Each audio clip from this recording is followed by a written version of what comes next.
My question to the panelists are, is there anything that you are currently doing within your programs that has that advocacy component, whether it is with teachers, whether it is with students?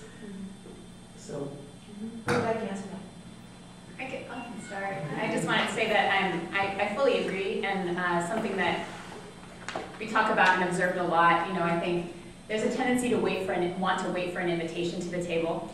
And I think the biggest piece of advocacy is you can't wait for the invitation. We can't wait for whoever is making decisions about education policy to think, oh, now I really want to involve arts education. We have to put ourselves at the table. And I think one of the most subtle and big things that we're doing at SAM is showing up. We're at school board meetings. We're going to community-oriented meetings and people are like, what are you doing here? Why are you, Seattle Art Museum, here? And it's like, well, that's what we want to change. It shouldn't be a surprise for the Art Museum to show up at community events that have to do with school reform, with learning, with education. We don't want that to be a surprise anymore.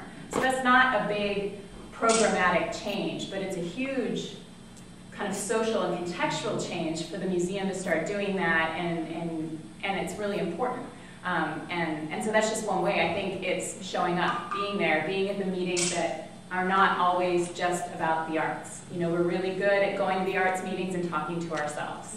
So going to, going to the other meetings and start advocating, I think is a big step. I think another part of that is we're trying to teach people, our students and parents and partners, how to talk about why the arts matter in more meaningful terms. And I think for a long time, there's sort of two schools of thought around arts education, and one is the sort of conservatory model where, you know, certain kids are going to be selected for their merit and talent and honed and, you know, and get to go be, you know, the next opera singers or ballet dancers.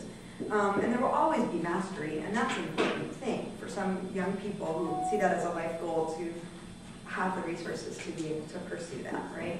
But there's also the idea that art is for everybody. And I think the art world in general has avoided that. There's sort of the line about those who can't do teach, you know what I mean? I don't even think the art world itself has like necessarily embraced arts education. And when I am invited to speak on panels or conferences, a lot of the time the topics are around creating the audiences of the future, right? And how we're going to get butts and seats in the future if we're not appreciating. It's like, teach a kid how to dance, and they're going to value ballet at some point. Teach a kid to sing, and they'll go to the opera. You know, to play an instrument, eventually they'll, you know, value the symphony. But there's still a divide between who gets to do and who is art for and what are the merits of it. And that's why we get sort of talked about as like the icing on the cake, or this like, you know, it's these elite sort of terms, which does not benefit. Or we perpetuate myths that the schools are doing nothing, so we as arts organizations have to sweep in and save the children. Right. And I have to say that the biggest amount of advocacy that I do is with my board members. You know, Seattle Rec has a 65-member board, you know, and a lot of those folks, you know, have made some choices. You know, I don't know how many of our board members' kids went to public school. Let me put it that way in Seattle. And if you want to talk about the state of Seattle schools and the fact that we should all be appalled that we do not have the best schools in the country, because we pay this, like some of the lowest amount. We're like 47th. My biggest piece of advocacy would be shame people into understanding that it is not acceptable what Seattle schools are like. The fact that we have such extreme divides around access, and that I always say where you stand on arts education is where you stand on equity, because it's no surprise that schools that have, you know, predominantly affluent, often white students who have parents who can do the fundraising, who know that fundraising is actually somehow supposed to be your job as a parent, who know that they're actually supposed to be going into the classroom if, for example, maybe they had any time to go into the classroom. So I just think that there is this big piece of people get overwhelmed by the notion of school reform. The messages we tell them are, it's complicated, it's hard, nothing will ever change, do you want to help?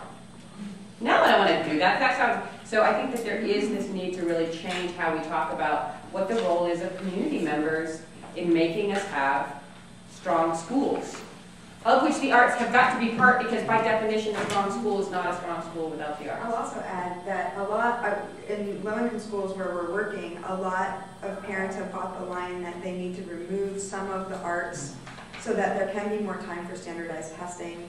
You know, at Advocacy, when I was teaching theater there, I had students who had 3 hours of math a day because they were failing math, and so had in this theater, which they were excelling at and was their only opportunity, which is like sort of borderline abuse, and it's not working, you know. But a lot of, we've been trying to talk to our parents about, like, you know, no, you need to advocate for better than that. Don't buy that line, because the arts will support your student in all of these other ways and all of these life skills that they need to go on to college, and they should be expecting that they're going to go to college, you know what I mean, or be whatever they want to be in life.